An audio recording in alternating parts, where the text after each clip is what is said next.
السلام علیکم ورحمۃ اللہ وبرکاتہ۔ آج ہم تجوید کلاس میں سورۃ محمد کی آیت 26 سے 30 تک آیات کو تجوید کے ساتھ پڑھنا سیکھیں گے۔ اعوذ باللہ من الشیطان الرجیم، بسم اللہ الرحمن الرحیم۔ ذالک، ذال نرمی والا حرف ہے، کھڑی زبر ہے، ایک الف کی مقدار کھینچ کے پڑھا جائے گا، جیسے ذالک بِأَنَّهُمْ قَالُوا لِلَّذِينَ كَرِهُوا مَا نَزَّلَ اللَّهُ سَنُطِيعُكُمْ فِي بَعْضِ الْأَمْرِ وَاللَّهُ يَعْلَمُ إِسْرَارَهُمْ۔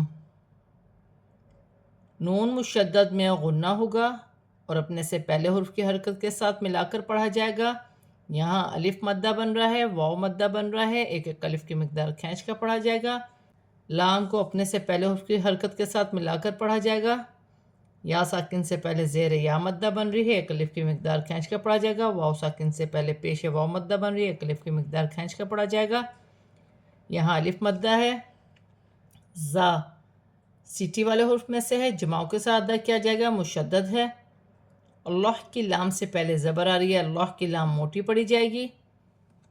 یا ساکن سے پہلے زیر ہے تو یا مدہ بن رہی ہے، ایک الف کی مقدار کھینچ کر پڑھا جائے گا۔ یا ساکن سے پہلے زیر یا مدہ بن رہی ہے، ایک الف کی مقدار کھینچ کر پڑھا جائے گا۔ باغل امر، غاد لام ساکن ہے، لام کو اپنے سے پہلے حرف کی حرکت کے ساتھ ملا کر پڑھا جائے گا۔ میم ساکن ہے، میم کو حمزہ کے ساتھ ملا کر پڑھا جائے گا۔ وف کی صورت میں زیر گر جائے گی اور را ساکن ہو جائے گی۔ اللہ کی لام سے پہلے زبر ہے تو اللہ کی لام موٹی پڑی جائے گی۔ عین ساکن ہے، عین کو یا کی حرکت کے ساتھ ملا کر پڑھا جائے گا۔ الف سے پہلے زبر ہے، الف مدہ بن رہی ہے اور را موٹی پڑی جائے گی۔ را پر زبر ہے، یہاں بھی را موٹی پڑی جائے گی۔ میم ساکن میں وف کی صورت میں کوئی تبدیلی نہیں ہوگی۔ فَكَيْفَ إِذَا تَوَفَّتْهُمُ الْمَلَائِكَةُ يَضْرِبُونَ وُجُوهَهُمْ وَأَدْبَارَهُمْ۔ یا ساکن سے پہلے زبر ہے، یالین بنے گی، اسے کھینچا نہیں جائے گا۔ یہاں الف مدہ بن رہی ہے، ایک الف کی مقدار کھینچ کر پڑھا جائے گا۔ توفتہم، فا مشدد ہے، جماؤں کے ساتھ ادا کیا جائے گا۔ تا ساکن ہے، تا کو اپنے سے پہلے حرف کی حرکت کے ساتھ ملا کر پڑھا جائے گا۔ لام بھی ساکن ہے، لام کو میم کی حرکت کے ساتھ ملا کر پڑھا جائے گا۔ لام پر کھڑی زبر ہے، ایک الف کی مقدار کھینچ کر پڑھا جائے گا اور بڑی مد بھی ہے، مد متصل، 6 الف کی مقدار کھینچ کر پڑھا جائے گا۔ یا غریبون، واو ساکن سے پہلے پیش ہے، واو مدہ بن رہی ہے، ایک الف کی مقدار کھینچ کر پڑھا جائے گا۔ را کے نیچے زیر کی حرکت ہے، را باریک پڑی جائے گی۔ واو ساکن سے پہلے پیش ہے، واو مدہ بن رہی ہے، ایک الف کی مقدار کھینچ کر پڑھا جائے گا۔ میم ساکن میں غنہ نہیں ہوگا۔ دال حروف قلقلہ میں سے ہے، ساکن ہے، قلقلہ کے ساتھ ادا کیا جائے گا، جیسے وَأَدْبَارَهُمْ۔ یہاں الف مدہ بن رہی ہے، ایک الف کی مقدار کھینچ کر پڑھا جائے گا۔ را پر زبر کی حرکت ہے، را موٹی پڑی جائے گی۔ وف کی صورت میں میم ساکن میں کوئی تبدیلی نہیں ہوگی۔ ذَلِكَ بِأَنَّهُمُ اتَّبَعُوا مَا أَسْخَطَ اللَّهُ وَكَرِهُوا رِضْوَانَهُ فَأَحْبَطَ أَعْمَالَهُمْ۔ ذال نرمی والا حرف ہے، کھڑی زبر ہے، ایک الف کی مقدار کھینچ کر پڑھا جائے گا۔ نون مشدد میں غنہ ہوگا، نون مشدد کو اپنے سے پہلے حرف کی حرکت کے ساتھ ملا کر پڑھا جائے گا۔ تا بھی مشدد ہے، تا کو میم کی حرکت کے ساتھ ملا کر پڑھا جائے گا۔ واو ساکن سے پہلے پیش ہے، واو مدہ بن رہی ہے، ایک الف کی مقدار کھینچ کر پڑھا جائے گا۔ الف مدہ بھی اور چھوٹی مد بھی ہے، مد منفصل، 4 الف کی مقدار کھینچ کر پڑھا جائے گا۔ اسخط اللہ، سین ساکن ہے، حمزہ کے ساتھ ملا کر پڑھا جائے گا۔ اللہ کی لام سے پہلے زبر آ رہی ہے تو اللہ کی لام موٹی پڑی جائے گی۔ واو ساکن سے پہلے پیش ہے، واو مدہ بنے گی۔ الف سے پہلے زبر ہے، الف مدہ بن رہی ہے، ہا پر الٹی پیش ہے، ایک الف کی مقدار کھینچ کر پڑھا جائے گا۔ فَأَحْبَطَ، ہا ساکن ہے، اپنے سے پہلے حرف کی حرکت کے ساتھ ملا کر پڑھا جائے گا۔ عین ساکن ہے، عین کو حمزہ کے ساتھ ملا کر پڑھا جائے گا، الف سے پہلے زبر ہے، الف مدہ بن رہی ہے، ایک الف کی مقدار کھینچ کر پڑھا جائے گا، میم ساکن میں وقف کی صورت میں کوئی تبدیلی نہیں ہوگی۔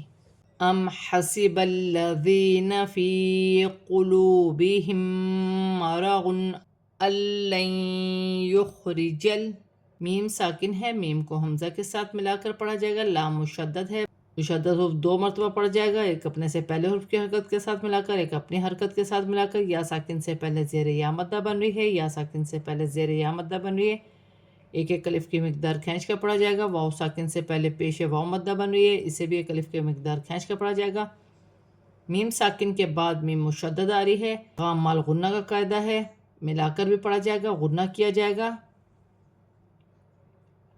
نون ساکن کے بعد لام مشدد آ رہی ہے، نون ساکن میں غنہ نہیں ہوگا، نون ساکن کے بعد یا مشدد آ رہی ہے، ملا کر بھی پڑھا جائے گا، غنہ بھی کیا جائے گا، حرف یرملون میں سے ہے یا مشدد، ادغام مال غنہ کا قاعدہ ہے، الَّن یخرج اللہ اضغانہم ولو نشاء لأریناکہم فلعرفتہم بسیماہم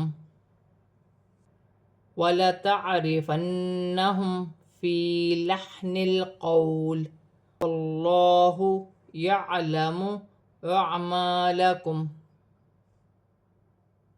لام مشدد ہے، اپنے سے پہلے حرف کی حرکت کے ساتھ ملا کر پڑھا جائے گا، کھڑی زبر ہے، ایک الف کی مقدار کھینچ کر پڑھا جائے گا، غاد ساکن ہے، حمزہ کے ساتھ ملا کر پڑھا جائے گا، الف سے پہلے زبر ہے، الف مدہ بن رہی ہے، ایک الف کی مقدار کھینچ کر پڑھا جائے گا، وقف میں میم ساکن میں کوئی تبدیلی نہیں ہوگی، واو ساکن سے پہلے زبر ہے، واولن بنے گی، اسے کھینچا نہیں جائے گا، الف سے پہلے زبر ہے، الف مدہ بن رہی ہے، اور بڑی مد بھی ہے، مد متصل 6 الف کی مقدار کھینچ کر پڑھا جائے گا، یا ساکن سے پہلے زبر ہے، یا لین بنے گی، اسے کھینچا نہیں جائے گا، نون پر کھڑی زبر ہے، ایک الف کی مقدار کھینچ کر پڑھا جائے گا، فَلَعَرَفْتَهُمْ فا ساکن ہے، اپنے سے پہلے حرف کی حرکت کے ساتھ ملا کر پڑھا جائے گا، میم ساکن کے بعد با آ رہی ہے، میم ساکن میں اخفا مال غنہ کا قاعدہ ہے، چھپا ہوا غنہ کیا جائے گا، یا ساکن سے پہلے زیر یا مدہ بن رہی ہے، ایک الف کی مقدار کھینچ کر پڑھا جائے گا، میم پر کھڑی زبر ہے، ایک الف کی مقدار کھینچ کر پڑھا جائے گا،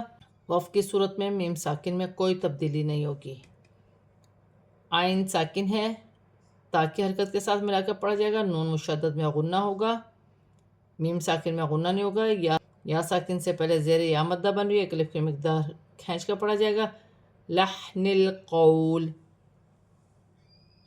لام ساکن ہے، لام کو نون کی حرکت کے ساتھ ملا کر پڑھا جائے گا، واو ساکن سے پہلے زبر واولن بن رہی ہے، اسے کھینچا نہیں جائے گا، وقف کی صورت میں زیر گر جائے گی اور لام ساکن ہو جائے گی، واللہ اللہ کی لام سے پہلے زبر آ رہی ہے تو اللہ کی لام موٹی پڑی جائے گی، عین ساکن ہے، حمزہ کے ساتھ ملا کر پڑھا جائے گا اور اپنے مخرج سے ادا کیا جائے گا، الف سے پہلے زبر الف مدہ بن رہی ہے، ایک الف کی مقدار کھینچ کر پڑھا جائے گا، وقف کی صورت میں میم ساکن میں کوئی تبدیلی نہیں ہوگی۔ آج ہم نے سورۃ محمد کی آیت 26 سے 30 تک آیات کو تجوید کے ساتھ پورا کمپلیٹ پڑھ لیا ہے، اب ہم اسے رواں پڑھتے ہیں۔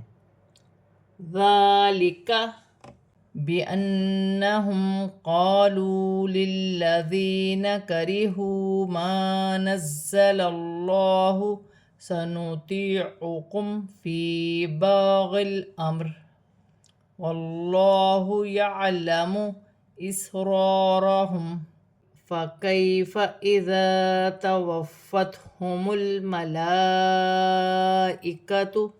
يَضْرِبُونَ وُجُوهَهُمْ وَأَدْبَارَهُمْ ذَلِكَ بِأَنَّهُمُ اتَّبَعُوا مَا أَسْخَطَ اللَّهُ وَكَرِهُوا رِضْوَانَهُ فَأَحْبَطَ أَعْمَالَهُمْ أَمْ حَسِبَ الَّذِينَ فِي قُلُوبِهِم مَّرَضٌ أَن لَّن يُخْرِجَ اللَّهُ أَضْغَانَهُمْ وَلَوْ نَشَاءُ لَأَرَيْنَاكَهُمْ فَلَعَرَفْتَهُم بِسِيمَاهُمْ وَلَتَعْرِفَنَّهُمْ فِي لَحْنِ الْقَوْلِ وَاللَّهُ يَعْلَمُ أَعْمَالَكُمْ۔ آج ہم نے سورۃ محمد کی آیت 26 سے 30 تک آیات کو تجوید کے ساتھ اور رواں پورا کمپلیٹ پڑھ لیا ہے۔ صدق اللہ العظیم۔